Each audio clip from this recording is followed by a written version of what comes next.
Welcome to the Mind vs. Action journey, where every week I will share experiences, thoughts, and ideas on how you can go from thoughts in your mind to actually taking actions. Life is not formed by just what is in our mind, but by actually taking action on what is in our mind. It is not enough to simply hope, think, and wish. We must take action.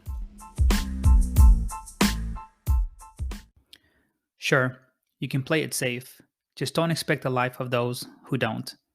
Safety is a state of mind of, being safe, the condition of being protected from harm or other non desirable outcomes. Even if we are not happy with our current situation, we at least know what to expect. Safety can also refer to the control of recognized hazards in order to achieve an acceptable level of risk. And this type of safety, of course, is good and oftentimes keeps us alive.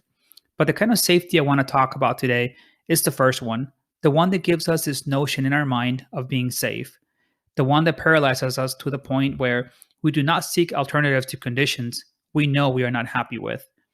How many experiences have you missed out on because you seek safety more than you do a good challenge? One that comes with growth, and sometimes massive growth. The type of growth that changes your life forever. Where can your life be six months from now if you exchange some of your need for safety for a little bit of unknown and discomfort? The thing is that oftentimes what many think is the safe bet turns out not to be. And so the safest thing to do is to not play it safe and to take calculated risks. Most importantly, to learn to bet on yourself and have faith in your own ability and tenacity to figure things out because you can. I've always taken risks, calculated risks, I like to call them, but one stands out of many, one that changed the course of my life on a professional and personal level. I have shared several times that I worked at two different call centers and that those years were incredibly fun for me and transformative. I grew with those companies as a human drastically. Coming from nothing in my previous jobs being a cook, my mother would brag about me having made it at only 21 years old. I was running a multi-million dollar operation for a very well established telemarketing company. I was their youngest leader in their entire organization. My 80-person team consisted of folks that could have been my grandparents, yet they respected me and followed my lead on anything I said. I had earned their respect by showing with action that I was the real deal. At my other call center, At my other call center gig, the company created an entire new position for me, mining their data, because I was able to identify bugs in their systems and patterns in their data they collected from lead generation efforts and surveys they did from their massive call center. I never took a computer class. It was all self-taught. For me, if something didn't seem right, I would learn about it to see how I could fix it. I have never been complacent. At 21 years old, I was making good money, or so I thought. When you come from a family where they are used to making minimum wage, anything more than minimum wage is considered great. At 21 years old, I felt I was at a point in my life where I had hit a ceiling at both companies. It did not matter how much more I worked or how much more money I made for both companies. My payouts would be and were the same. And I wanted to make more. And at the same time, I wanted to go back to school at that point since I was able to finally afford it. But working two full-time gigs and odd schedules, it was not going to happen. So I took the leap of faith and quit on both companies.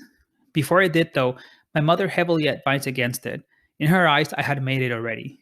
Why risk the sure thing to go into the unknown? Simply because I wanted to make more money and pursue an education that was not going to augment my current positions. I figured that the best choice for me in which I could make more money and control my schedule was to go into outside sales. I had never done outside sales. I had tried several things and didn't like any of them, from selling perfumes to knives. But then I found an opportunity in advertising sales, selling ad spaces to small and medium sized businesses in the old fashioned yellow pages. This I loved and went for it all in. I was able to enroll in college full time and do the ad sales full time as well. Within months, I was making almost double than what I was before working at the two call centers. And this opportunity led to me into my current gig where my situation is even better. And not only did my freedom improve, but I was able to finish my school, a personal dream of mine since I was a child. My financial situation has more than increased, like a lot, because of that one risk I took of not playing it safe and going into outside sales. Leaving the secure jobs I had for a company that was just starting, but at the same time seemed promising. I took a bet on me and decided to go into the unknown and fall in love with being uncomfortable and venturing out to something completely new. I wanted more. And so that required not just doing more, but trying something completely new. I made my first million before hitting 30, a personal goal of mine that I had at that moment. And most importantly, I live life on my own terms. I don't miss hardly anything of my kids' functions. I don't spend nights away from home. And for me, the little things that many of us take for granted, like taking my kids to school and being able to pick them up, I get to do.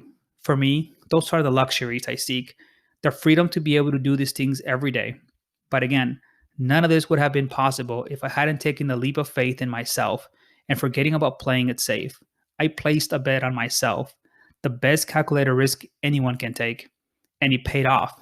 It still is paying off. It will forever continue to pay off. So I ask you the same question again. How many experiences have you missed out on because you seek safety more than you do a good challenge? One that comes with growth. Where can your life be 6 months from now if you exchange some of your need for safety for a little bit of the unknown and discomfort? How bad do you want the life you have been dreaming of? What is the first calculated risk you can take? I will answer the last question for you. The first calculated risk you can take and take now is to bet on yourself, to have faith in yourself that you can and will make things happen because you can.